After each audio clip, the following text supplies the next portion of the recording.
Warning: the content of the video that you are about to watch pertains to the harvest of fur-bearing wildlife through the practice of ethical, sound wildlife management of modern-day trapping.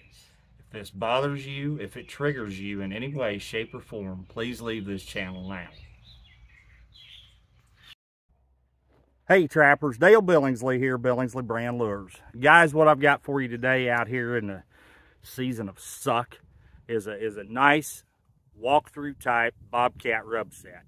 Now, what I'm using here are some big chunks of rock and concrete, but it can be anything that you choose. It can be a big log, a couple big logs, a couple of, just some brush piled up along to create that runway. So you're only limited by your imagination, okay? You can use just about anything you want. I just happen to use these couple of big rocks and concrete because that's what I have here on this location. So let's jump right into it, okay? All right, guys, as you can see, I've got these couple pieces of concrete laying here, these rocks. The biggest thing with a rub set that I like, okay, now this is just the way I do things. I want something stuck up here pretty high. Basically what it is, it's a projection set, okay? I want something up here pretty high for that cat to face on. Now, not only am I asking that cat to come through here to rub on this and face on it, I'm also inviting him to urinate here as well. So as far as lures go, what I would use to create that rub response would be something like aces and eights will cause a rub response. Whisker twister causes a rubbing response. Any one of my beaver lures, any one of the four, well, three, I guess. I would not recommend chips so much, but Swamp Master, Iowa Silver, Cypress Breaks will all cause a rubbing response out of a cat. Now, to cause that urination response, I would use a gland lure such as either cat call or High Plains Mesa, something with some gland in it, and then a good shot of quality urine. Go ahead, if you've got some droppings, go ahead and place them here up next to whatever your projection is propped up on. Give some good, give a good urine here on the droppings. If you don't have any droppings, the best ones are the ones that come right out of the colon of a cat that you've caught. Those are the freshest, those are the best usually. And then go ahead and you can use some feathers on this to give it some eye appeal. You can use polyfill if feathers aren't legal. You can use bones. If bones aren't legal, you use pieces of PVC pipe. Even the flex kind. In the colors you can get, if you can get it in red or blue or green, something of that sort. Place some of those here. And whatever it's going to take to get that cat's attention to get him to come through here. Now, the biggest thing is on these rub type sets, I would like to keep everything on one side. All the baits, all the lures, everything is on one side. All the attraction over here.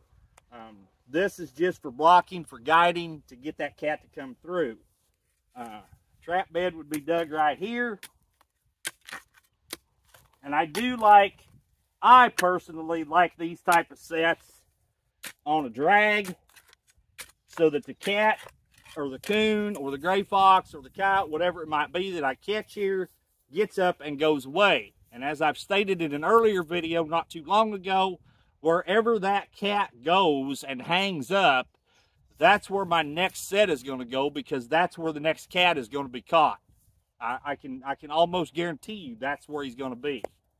So the trap would go in here. Let me go ahead and chop this bed out. I like to try to keep things as narrow as I can. And I like to use as big a trap as what I can legally use. This is a Duke number 4. Now granted, it's not on a drag or anything, but if I was actually putting this set in, it would be. I wouldn't worry about trying to bury the drag. Cats aren't too concerned about it. I would just flip it over out of the way somewhere, bury up the first foot and a half of chain, and don't worry about it. For pan covers, I've been over this several times in previous videos. I like to use steel wire screen as a pan cover. If you don't have any, can't get any, you can use polyfill under the pan, wax paper over top of it. You know, there's several different things that you can use, cupcake papers, whatever suits you, okay? I guess that's the biggest thing. And then again, we're running about 3.5 pounds of pan tension. I want that trap set in there. It's like that, so the animal's coming between the jaws and not over the jaws, okay? That's very important. I want him walking through it. You can see there's not much room here for error. Wherever he steps in here, that's where he's going to be. I would bed the trap in. I personally always cover my cat traps. I don't like leaving anything exposed. To me, that's, I don't know. I like to catch everything as it comes through, whether it's a gray fox, a cat, a coon, it doesn't matter what it is. I need everything that's coming through here so I can catch it. Your rub type lures would go up top here. Even a shot of gland lure here wouldn't hurt anything, and a good shot of urine right there, just to help, you know, maybe cause that. If you miss him one time around through, you might catch him as he comes back to urinate, or steps through to urinate on the side here somewhere. There's a plethora of ways to put this set in, guys. But anyway, this is a projection set, rub set, walk through type.